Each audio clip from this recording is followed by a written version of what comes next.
没错，我们眼前的水域就是魏海哦。但今天要向两位介绍的是我们身后的魏海府邸。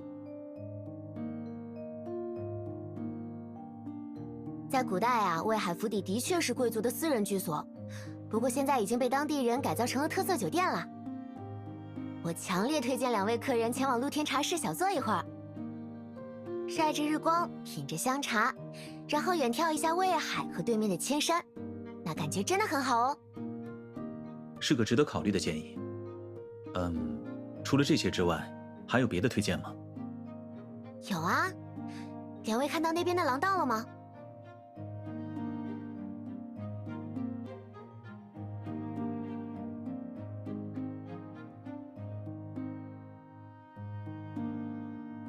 那是围绕着魏海所建的生态廊道，一共有60多公里。去廊道走走，可以更近的欣赏魏海风光，也是一个不错的选择。说不定还能看到水月花在魏海湖面盛开哦。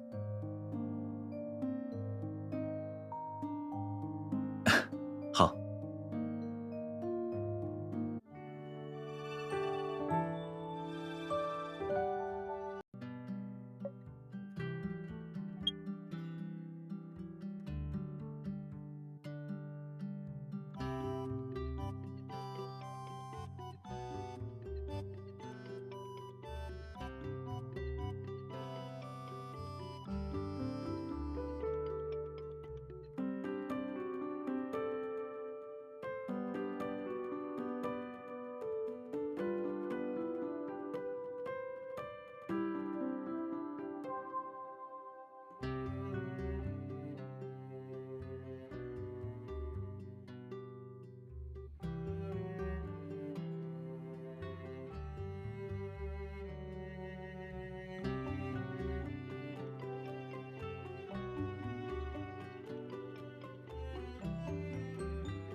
魏海的确很美，让人有种世外桃源的感觉。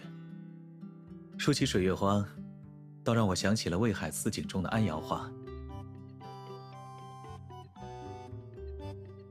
青瑶峰、安瑶花、千山雪和魏海月，并称为魏海四景。这4个以风花雪月闻名的景象，是魏海最为有名的景观。例如安瑶花，所指的就是只生长在魏海东面安瑶区的一种花。它的颜色洁白无瑕，宛如白玉，加之香气浓郁，远远就能闻到。所以在古代的时候，人们还称它为十里香玉。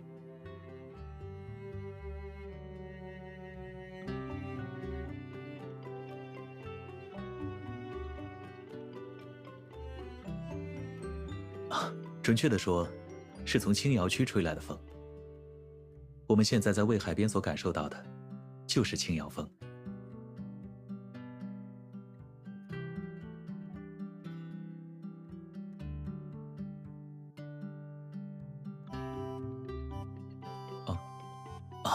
刚才喝茶的时候随意看了看。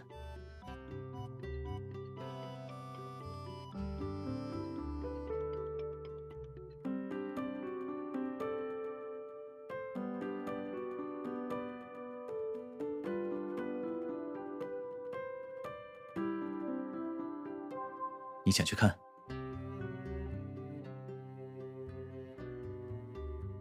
好，我知道安瑶旧街的安瑶花最为美丽，有机会带你去看看。